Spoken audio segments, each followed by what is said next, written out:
আপনার বাচ্চা পড়াশোনায় মন দিতে চায় না, জোর করলে কিছু মনে থাকে না, তাহলে আজকের ভিডিওটি আপনার জন্য। আমি বলবো এখন কিছু সহজ টিপস যা বাচ্চাকে আগ্রহের সাথে পড়তে সাহায্য করবে। নমস্কার, আমি প্রমীলা, সবাইকে স্বাগত স্টাডি ফর অল ক্লাসের একটি নতুন ভিডিওতে। আজকের ভিডিওটা একটু অন্যরকম, একটু টিপস নিয়ে আজকের ভিডিওটা। আমাকে অনেকেই বলে যে বাচ্চা পড়াশোনা করতে চায় না, বাচ্চার পড়াশোনায় মনোযোগ কী করে আনবো সেই বিষয়ে একটা ভিডিও দিন। আজকে সেই সব মায়েদের জন্যই, অভিভাবকদের জন্যই ভিডিওটি।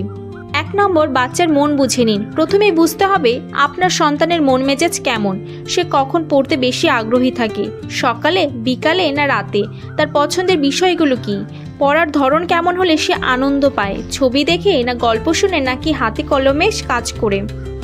এরপরে 2 নম্বর, রুটিন ও পরিবেশ তৈরি করুন। একটি নির্দিষ্ট সময় এবং পড়ার পরিবেশ তৈরি করা খুব জরুরি। যেমন একটা ছোট্ট ডেস্ক, শান্ত জায়গা, বই সাজিয়ে রাখা, এসব বাচ্চাকে মানসিকভাবে প্রস্তুত করে। একই সময় প্রতিদিন পড়লে এক ধরনের অভ্যাস তৈরি হয়ে যায়। 3 নম্বর, খেলার ছলে শেখান।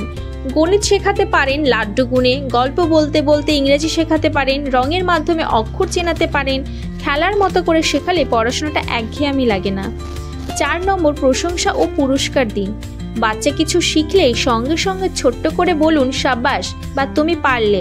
মাঝে মাঝে একটা স্টিকার বা চকলেট দিলে তারা আরও উৎসাহ পায়। 5 নম্বর, মোবাইল ও টিভির সময় কমান। অতিরিক্ত ফোন, টিভি বা গেমস পড়ার প্রতি মনোযোগ কমিয়ে দেয়, তাই সময় বেঁধে দিন। যেমন 1 ঘন্টা পড়া হলে 15 মিনিট কার্টুন দেখা যাবে, এতে ভারসাম্য থাকবে। 6 নম্বর, শেষ কথা ও অনুপ্রেরণা। সবচেয়ে বড় কথা, বাচ্চার সঙ্গে ধৈর্য ধরুন, ওর উপর চাপ না দিয়ে ধীরে ধীরে আগ্রহ তৈরি করুন। পড়া যেন শাস্তি না হয়ে আনন্দ হয়, এই লক্ষ্য রাখুন। এমন টিপস ভালো লাগলে লাইক করুন, কমেন্টে জানান আপনার সন্তানের অভিজ্ঞতা, আর অবশ্যই চ্যানেলটিকে সাবস্ক্রাইব করতে ভুলবেন না। দেখা হচ্ছে পরবর্তী ভিডিওতে।